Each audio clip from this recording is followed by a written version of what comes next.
tá? Ô Danilo, a gente voltando aos fundos de papel, acho que uma das perguntas que a gente mais tem recebido atualmente é: fundos de papel ainda valem a pena? Valem, Né, então, vale, acho que você vale. deve também responder isso. Bastante, Porque bastante. o pessoal fala: "Ai, você acha que agora não é a hora pela questão dessa questão da taxa de juros Uhum, cair?" uhum. Você acha que ainda tem bastante fundo de Ó, papel? eu acho o seguinte, ó, a gente construir uma carteira geradora de renda é um processo, né, você leva anos fazendo isso e é um processo de acumular cotas, acumular ações, né, você vai estar na carteira diversificada, então isso tem que ser feito sempre. Todo mês você tem o que comprar, tá. A gente provavelmente iniciando aí o ciclo de queda nos juros, mas esses juros vão cair para quanto? Vão cair para, sei lá, 10% ao ano? 9,5% ao ano? Ainda é uma taxa de juros bem, Alta. considerável. A gente tem poucos fundos de papéis 100% ou muito exposto a CDI. Tem poucos, você tem o KNCR, VGIR, você tem poucos fundos bem expostos ali ao CDI. A maioria é IPCA hoje, tem ali 20% de CDI, alguma coisa assim. E lembrando que eles não pagam CDI, eles pagam CDI mais 2, mais 3, olha os CRIs ali dentro. E pagam líquido, tá? Isso se você comprar no VP. Se você comprar mais barato, você recebe proporcionalmente um pouquinho a mais, quando você olha essa rentabilidade. E aí o fundo de papel, ele tem outras vantagens, tá? Então, numa carteira diversificada de fundo imobiliário, o fundo de papel ele vai te trazer uma reposição mais imediata da inflação. Por exemplo, você pega o fundo que tem CRIs expostos aos índices de inflação, como o IPCA, por exemplo, você tem um delay de 2 meses ali para estar recebendo aquela inflação na média, né?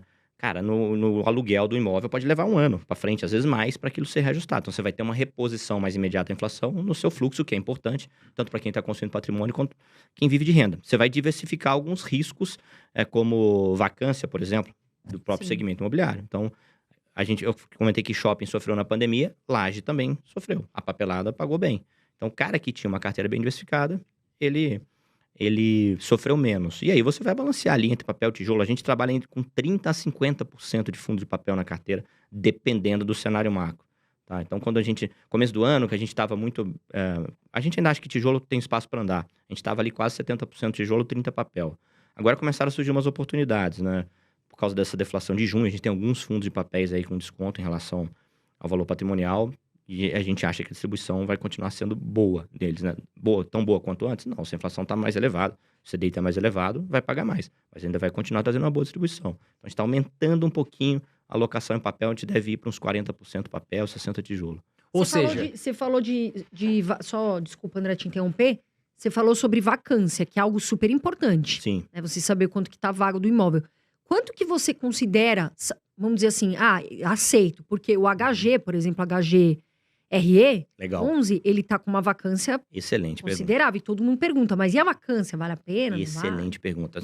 O caso específico do HGRE, assim, eu sei que o investidor ele chega agora, ele abre o relatório gerencial, ele vê que tem aquela vacância, ele fica, pô, tá alto, tá elevado, ele compara com a média. Se você for olhando relatórios para trás, buscando fato relevante, vai entender qual imóvel tá vago. Esse imóvel tá vago por quê? Quando esse imóvel veio para o fundo, será que ele já esteve mais ocupado antes, depois que a gestão comprou, que começou a ficar vazio? Aí você vai ver que eles compraram um imóvel e reformaram o imóvel do zero, aumentaram inclusive o padrão construtivo do imóvel, virou um imóvel padrão A. E esse imóvel, obviamente, durante a reforma, o retrofit completo, ele estava vago. E é uma posição relevante ali dentro do HGRE. Então, esse é um fundo que eu acho que tem feito um bom trabalho de reciclagem de portfólio. Tem desafio pela frente, que ele tem imóveis antigos. Mas ele tem ainda um potencial de aumentar a distribuição com a ocupação do Torre Martiniano, se eu não me engano. O nome Porque do ele tem edifício lá, boas falha a memória aqui lajes, agora. né, são lajes Tem muito bem lajes boas, outras posicionadas, nem né. tanto, mas ele mesmo vem sinalizando um processo de reciclagem ali, eles têm ideia de vender.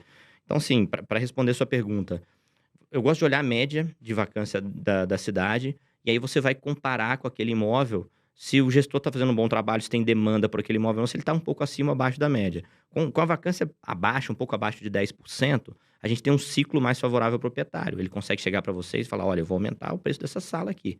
E você não tem muito como falar para ele: olha, se você aumentar, eu saio, porque você não tem para onde ir. Se essa vacância está muito alta, imagina a vacância de 30%. Carol, vou aumentar teu aluguel. Aí o André fala: não, cara, não vamos pagar, não, vamos para outro lugar. Tá cheio de sala aqui, tem O sala lá de medo, cima. né, de ficar sem exato. também. Exato.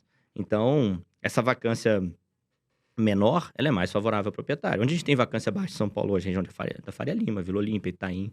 Então, fundo imobiliário com edifícios corporativos, a gente tá falando de laje corporativa aqui. Nessa região, cara, Muito caro também, né. e a possibilidade de aumentar o aluguel, o fluxo para os escritórios voltou. Apesar de ter muita gente trabalhando no home office, dá uma volta na Faria Lima, dá uma volta aqui na Paulista. Só o trânsito, os restaurantes lotados mostram que as pessoas estão ali. Gente, desculpa te Fala, não, interromper. fala. É que eu lembrei de uma fala muito engraçada de um humorista que eu adoro, o Renato Albani, que ele falou assim, você falou em home office? Aí ele falou assim no show, olha, pessoal, quando te perguntarem no que você trabalha, se você responder em home office, não é emprego. E eu dei tanta risada, porque realmente você pergunta às vezes, o que você trabalha? Trabalha em home office. Não, você não era. Aí, né? Você trabalha com alguma coisa. E eu achei muito engraçado o jeito que ele falou. Para de falar isso, de que você trabalha em home office. Danilão, pegando o gancho no que você falou dos fundos imobiliários de papel, que estão surgindo oportunidades, você pode trazer alguns que você Posso. considera como boa oportunidade para os nossos telespectadores aqui? Legal. Alguns fundos de papéis que eu acho que tem qualidade, não é fundo arriscado e tem um desconto aí interessante em relação ao valor patrimonial. VCJR, o RBRR, para quem é investidor qualificado, você tem o Canip, né?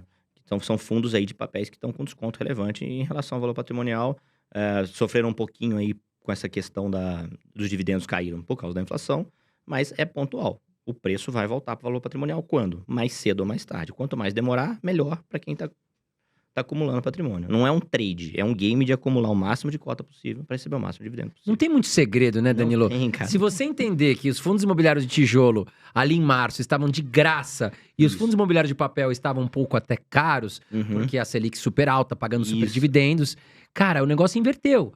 Quem comprou ali em março fundo de tijolo, pum, igual o Danilo falou, que vai mudando os percentuais da carteira dele. Agora, os fundos de tijolo têm oportunidade, mas não tá tão barato como estavam, mas os fundos de papel começam a apresentar oportunidades, né? Então, se você entender esse negócio, você vai ganhar dinheiro, né? Além do que, claro, ouvindo bons especialistas, assinando casas de análise Estudando. interessantes, estudando também, né, Carol? Exatamente.